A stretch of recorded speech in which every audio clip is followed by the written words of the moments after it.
Welcome to the Necronama.com, where we're spending all of October looking at 31 episodes of The Simpsons Treehouse of Horror. Today, we're looking at Treehouse number 1 from October 25th, 1990.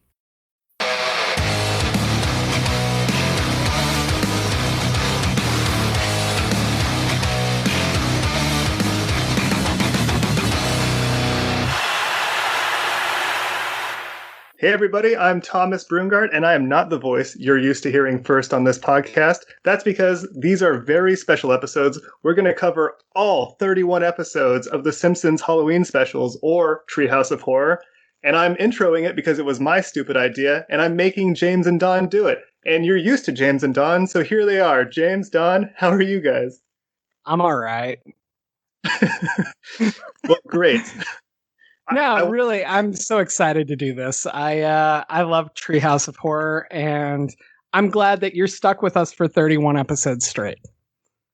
Yeah, no, I'm really excited. I'm a huge Simpsons enthusiast. It's my favorite show of all time, and I'm really looking forward to talking about all of these. Truthfully, I haven't seen all 30 that have come out already. I kind of stopped watching around season 13 or 14, so I'm excited to see what new versions of Treehouse of Horror are out there after we watch the old ones. I think everybody stopped watching then, didn't they, Don? No comment. Don's still watching them. He's watching season 30 right now. He's probably watching season 1 right now. No. You know what's the funny thing is this was brought up in one of my classes this past year, and the instructor had the same questions like, The Simpsons been on all this time. Is anybody still watching it? And we all thought about it because we were all talking about The Simpsons, and none of us were actively watching it. But what I do like about the Simpsons itself, or at least the fandom or popularity of it, was it's I guess you had a boost with two things, with the FX channel or the FXX channel, and with the Simpsons when they had their Every Simpsons Ever marathon, because it renewed at least a lot of people's love and interest in the Simpsons, as well as boosting the presence of the FXX channel and introducing the Simpsons to a new generation that really didn't think much about it because it was there. And you got a chance to actually go back and look at some of the old gags, and whether it happened to be the couch gags, the running jokes, the canon that doesn't necessarily become canon because the stories and timelines change from here to there. But one thing that was always great were the Treehouse of Horror stories or episodes that they had, because they were often borrowing from other films, stories, to make it their own, and it was really fun to add into at least the Simpsons culture and universe with those stories. Yeah, I think it helps that all of these are on like Disney Plus now, and I feel like the younger generation doesn't appreciate what the older Simpsons were like because they grew up with South Park and Family Guy, and it's hard to realize how cutting edge and funny the Simpsons were when they came out compared to what's out there now, where it's just kind of filthy gags and dick jokes across the board, where the Simpsons were doing really clever things like these Halloween specials.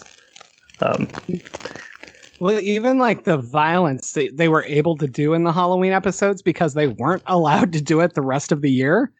I mean, I look at that now and I'm just like, holy shit, that's crazy that was even a thing, Like now it's like you could make things so much worse than this and show it every single day. So I don't know, kind of crazy. But so I'm going to ask you this once instead of 31 times.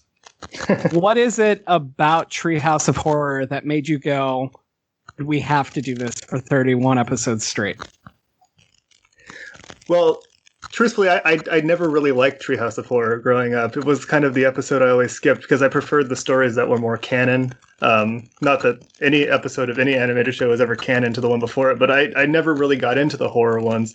But looking back on them and how much they parody other things and how poorly some of them have aged, there's a lot going on in these that wouldn't fly today. And I think there's a lot we can talk about across the board on these, and just to see the evolution of the storytelling and The Simpsons over 31 years, I think is going to be a really cool thing to go through. And I didn't realize that the first Treehouse of Horror actually took place in a treehouse, but it wasn't called Treehouse of Horror. So I'm learning things as we go. And I'm somebody who has, won Simpsons trivia tournaments, and I didn't even realize that that's why this was called Treehouse of Horror. So I think it'll be a learning experience. I think it'll be fun, just fun for people to go back and watch and listen to these, because everybody I know has enjoyed a Treehouse of Horror and can bring up one of the the gags they do. So I think it's just a lot of fun. Yeah. So for me, it's direct opposite. These were always my favorite episodes. And I specifically remember, I remember the night that I saw Treehouse 4. I remember my cousin Kevin, who I was watching with, laughing hysterically when Mr. Burns gets cut off while saying son of a bitch. It's etched in my memory, these specific episodes. But even The Shining, I can't watch The Shining without thinking of The Shining. And the way that that's become so synonymous to me really speaks volumes to what they did with this. But I look at it, and a lot of the early ones are kind of straight ripoffs of the Twilight Zone or different stuff like that. But what I like about that is it opened that door to a lot of people who didn't know these stories or didn't go seek out the original. Not everybody was reading To Serve Man, but almost anyone I talk to knows the joke of the what we're going to talk about here today with 40 people, so yeah, I don't know. I love how it just kind of built itself into society and opened doors for things that people hadn't seen. And if you had seen it, then it just made it an extra layer of fun. Also, the Froyo is cursed. All right, so let's get into this. Who wants to? So each one has 3 sections. Who wants to talk about section 1 here? I'll do the first act. So the first story in the Simpsons Halloween special number 1 is called Bad Dream House. And the idea is the Simpsons buy a house. They get it for a really great deal, and it happens to be haunted by, all a Poltergeist or the Amityville Horror. And the story is of them and their relationship with the house. So the first thing for me is when I started rewatching all of these, I had just watched Poltergeist, and we did an episode on Poltergeist, right when I rewatched this. And it was funny to me how many little jokes about that are in here. And then how it's also very, very broad. It covers a lot of other haunted house films and stuff. And I thought that was cool. Yeah, then even borrowing off of things that we've kind of, I guess, accepted as reality when they aren't reality, like the Indian burial ground, or at least some of the tropes that you can borrow and attribute to some horror films that have to deal with haunted houses. With of course the Indian burial ground that gets used and overused. And even gets used in a comical way with this film, where it's kind of oh yeah, of course our house is haunted. There's an Indian burial ground underneath. It's in the basement. It's so weird that it's so easily uncovered. It's not oh, it's under the foundation. It's kind of oh, let's go down the basement and holy shit, there's an Indian chief head. Well, that was very problematic. It's very problematic to me because you couldn't make that joke today, right? And I appreciate the joke for what it is, but I wrote them down. Did you guys see what names were on the tombstones in the Indian burial ground? I remember looking at them, but I didn't write them down. Okay, so there's a lot of Native Americans like Geronimo, Sacagawea, Sitting Bull, Tonto, Pocahontas. Then they start playing with it where they say not so crazy horse. Mm-hmm. But the one that threw me for a loop was Mahatma Gandhi. Yeah, he's Indian. He's Indian, but he's not Native American. So if they're running out of Native Americans and they're just put Gandhi in there, is that the joke? Yeah, it's an Indian burial ground. So he also as well. That's also a joke that they kind of come back to when Apu gets his citizenship. I was going to say, why not put Apu in there? Nobody knew him. Well, it would only really make sense, I guess, because he becomes more of a recurring character later on. But I think of that citizenship episode, they play with the whole Native American and Indian thing when he does get his citizenship, because he's like, oh, I'm an American just like you. It's like, no, you're still an Indian, and they're like, no, I'm American. And Homer says, well, no, you're not an Indian like Native American. And Homer's like, yeah, like me. It's like, no, you're not Native American. So they start, it's cool that they throw that. And there are a lot of really smart jokes that get thrown in to catch you, or catch you off guard in a lot of cases. Because even the tombstone gag starts becoming part of the intro for the Treehouse of Horror. And one of my favorite ones, and I remember, I can't remember, it's 4 or 5, but it has Elvis on it, and deal with it. Good because Lord. Still in the 90s, really dead. Yeah, people in the 90s were still debating whether or not Elvis was dead. Yeah, I love those Tombstone intros, especially in the later seasons when they keep including like Frank Grimes, who was a favorite character in episode of mine. Yes. But like you were saying, James, where they threw a lot of different horror movies into this one act, and I think had they known they'd be doing 30 of these, they probably would have spaced them out more and not just blown it all in one go. Because I feel like this was just an experiment. Because the first few of these are kind of rough, and they're not as refined as they get towards season 4 and 5. But there's go ahead.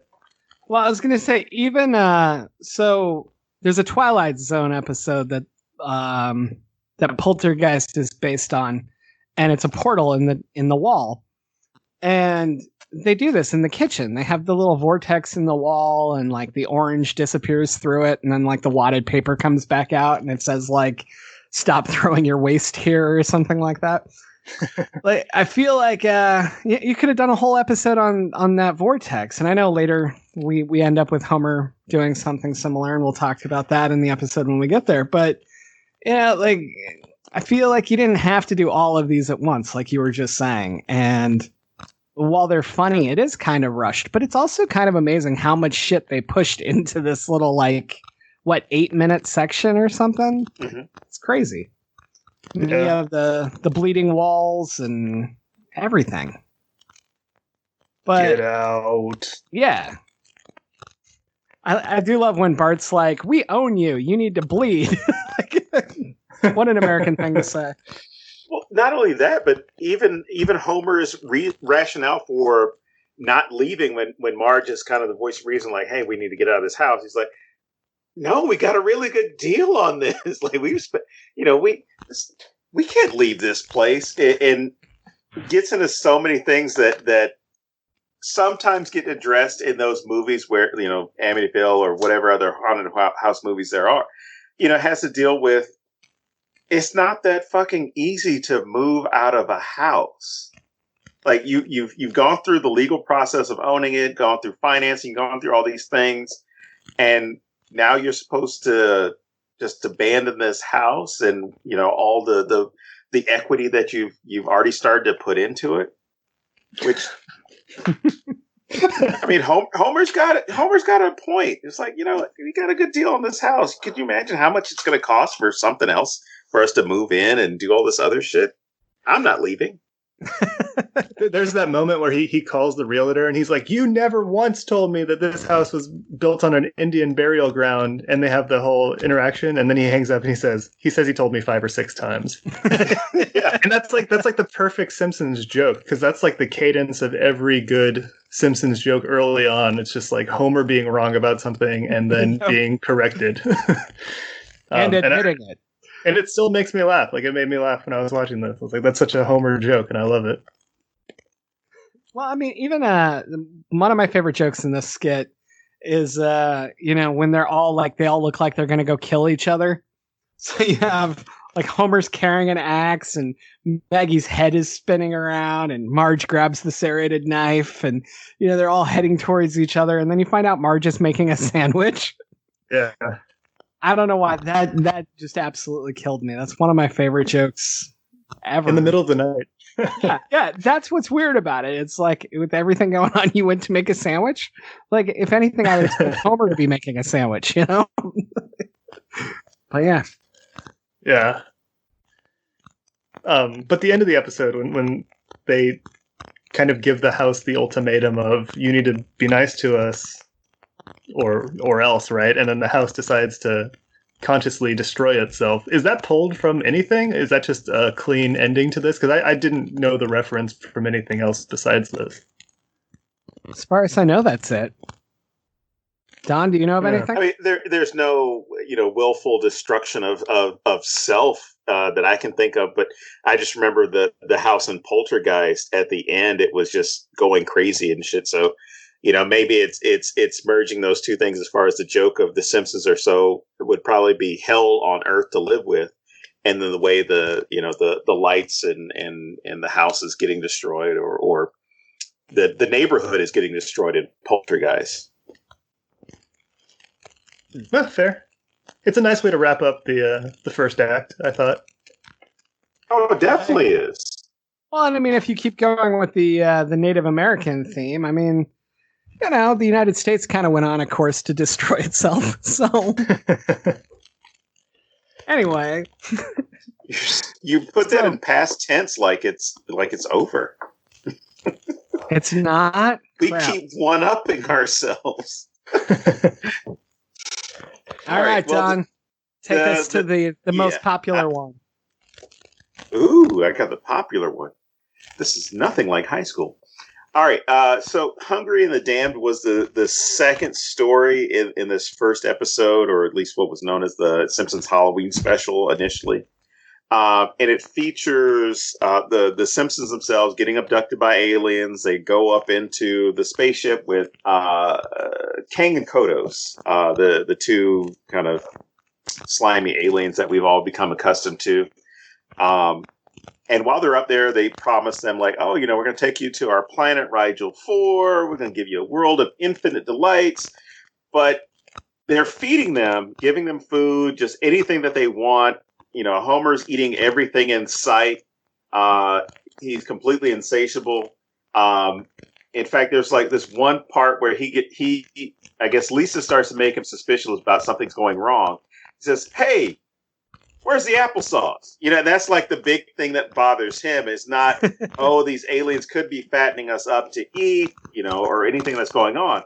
But it gets ruined, or I should say it gets ruined, because Lisa becomes very suspicious about what's going on and discovers a book that reads How to Cook Human.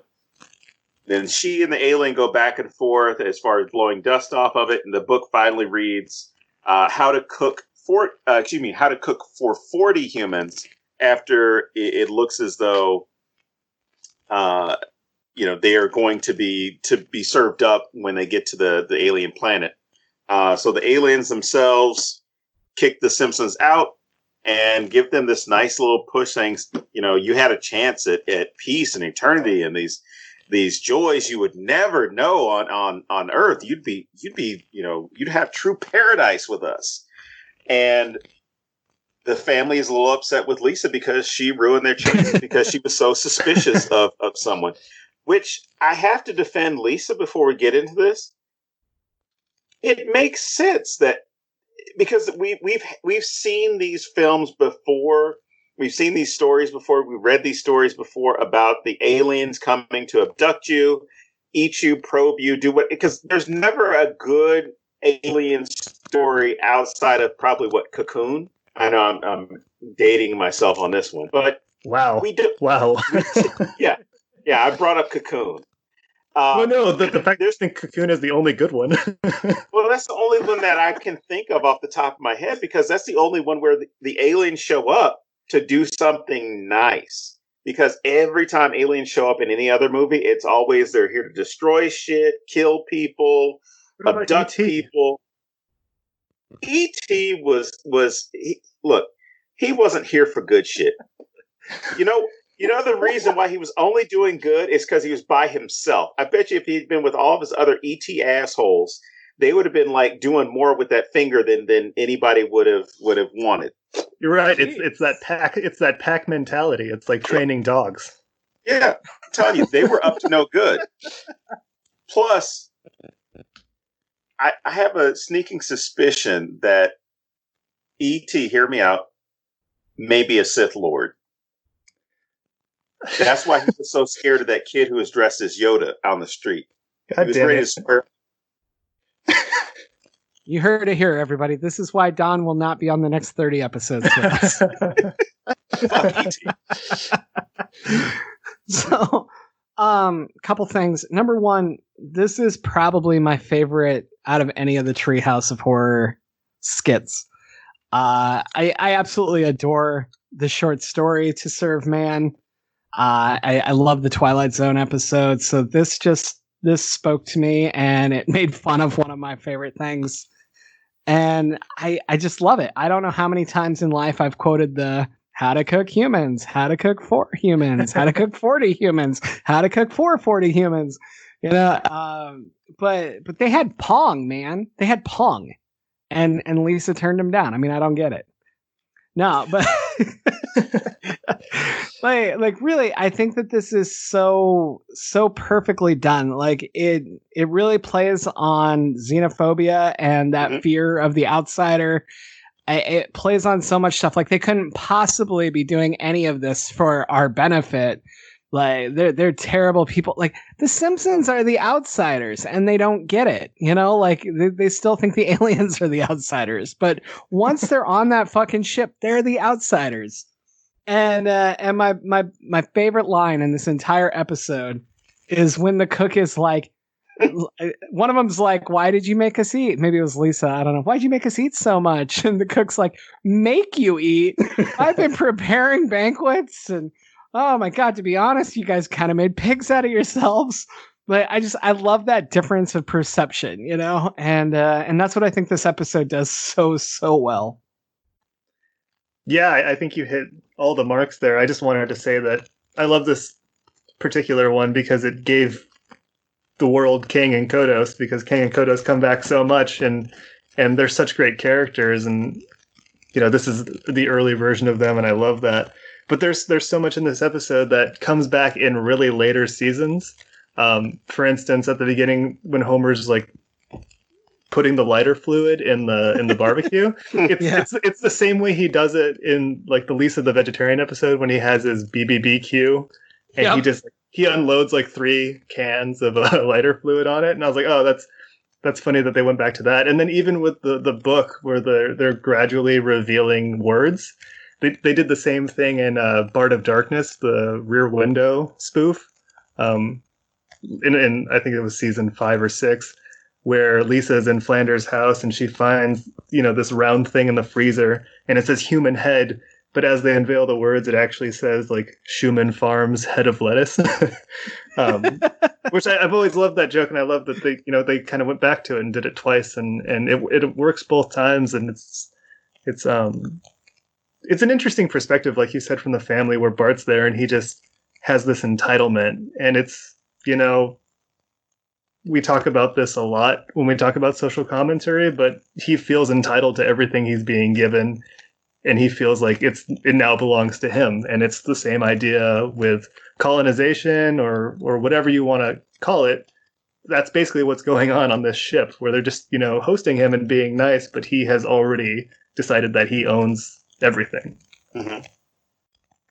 Yeah, absolutely. My question to the two of you is, if you were on this ship, the same circumstances, would you have that same feeling that Lisa had, or would you be willing to, I guess, go along with King and Kodos? I mean, I'd be willing to see it out. As like a space nerd, I would be like checking out the galaxy, and I would be enjoying that, knowing that, you know, the ending of it could be bad, but I mean, when else are you going to get to see stuff like that? I mean, I can't even travel to New York right now, so I would go. I'd be like, yes. Oh, no. Yeah, we don't need our passports to go into space. There you go. That's true. It's like international waters. That's strange. Huh. But no, I would probably be terrified at first, and I would like to point out that they would also have to use 2 tractor beams on me as well. Oh, Jesus. But no, like once I get up there, I would probably be that dumbass that totally is just like, oh, this is great, like, enjoying everything and hoping for the best. And then if it doesn't work out, I mean, all right, I don't need somebody to cook for me, just somebody to do the dishes. Yes? Here's the other question I got for the two of you on this one. What meals would they have to make to entice you? Mm-hmm. Ooh. But they're not trying to entice them, right? Like they're just trying to... No, I mean, just to make you comfortable. Oh, I mean... I'm not that hard to please, I don't think. Mine would just be like pizza and lasagna and pad thai, and I would die of a carb overload. Just like typical like buffet fare. Like if I could have a plate that has macaroni and cheese, but also really terrible like California rolls on it, I'd be like, okay, this is fun. So basically, like any casino buffet. Yeah, like a cheap Vegas buffet. If they really wanted to wow me, they'd have like a Taco Bell Express. But other than that, I think I'd be fine. I mean, really, I don't care about the food so much as long as they have like an endless supply of Diet Coke. I think I could live there forever. Not a lot to ask. They have Pong. They must have Diet Coke. Well, I asked that question, at least those previous questions, because when I watched this one or rewatched this one, it reminded me of a single episode film anthology that HBO had back in 94, 95 called Cosmic Slop. And one of the stories that was included in this was the United States, aliens came to the United States and requested that they give them all their black people. They like turn the Statue of Liberty into pure gold to let them know, like, hey, we mean business. We're going to give you whatever you need, for us to give you the black people. So there becomes this whole debate, a nationwide debate that takes place about whether or not we should do it, because the aliens aren't saying what's going to happen to the people once they go up into the spaceship. It's, hey, we will pay you this amount of money. Just give them to us. And it's never resolved. The story ends when, people are being pushed off into holding camps for the aliens to, beam them up or whatever. But it started a really good debate as far as, can we trust them? What are their intentions? Kind of the same things that you see, not just in this episode, but, as I joked about before, like any alien type story always involves some nefarious motive for the aliens to be there, which makes us not want to trust them. So I like that they see it, they have it from the perspective of the Simpsons on the inside of the spaceship, where they're comfortable, but then they become uncomfortable because of Lisa. And I wouldn't say overthinking it. I mean, she is thinking about it, and she's seeing all these clues, and she's questioning what's going on. And I honestly think any one of us would have probably thought the same thing. And do Kang and Kodos, or at least all the aliens themselves, then go look for more humans to then take? What's the next step?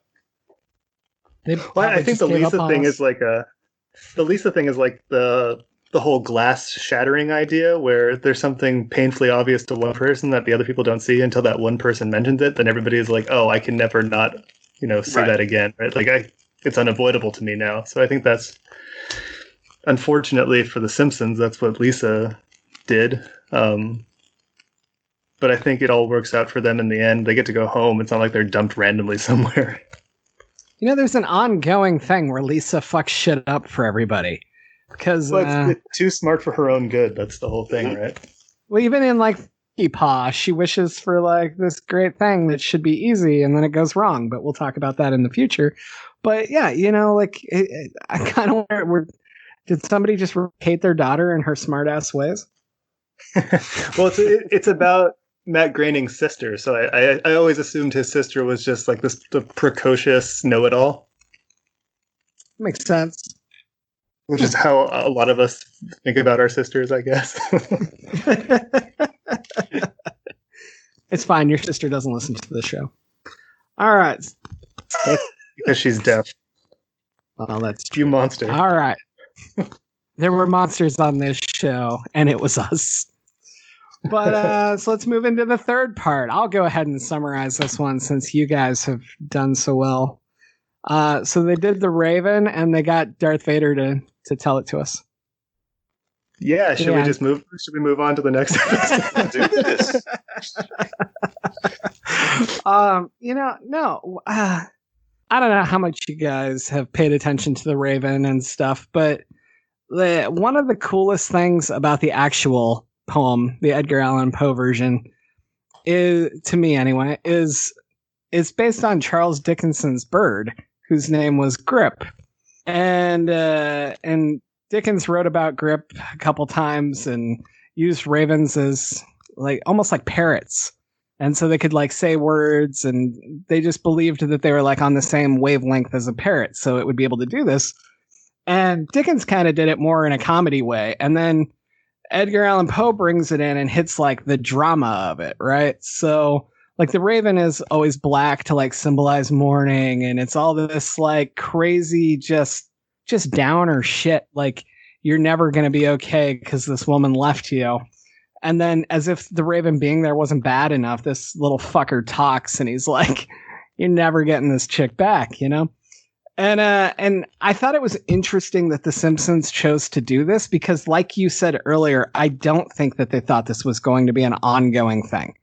I think this was their one shot with it, and I feel like they did it so that they could talk about it's not really a joke, but it's a line they say later. That it's not scary, but at the time it was scary, or however they said it exactly. Feel free to correct me.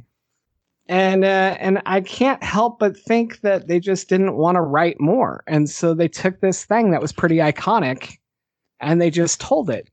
And I'll wrap this up in a second. But the thing I love about that is that's exactly how so many campfire stories went for me, where people would be telling stories, and you'd kind of run out.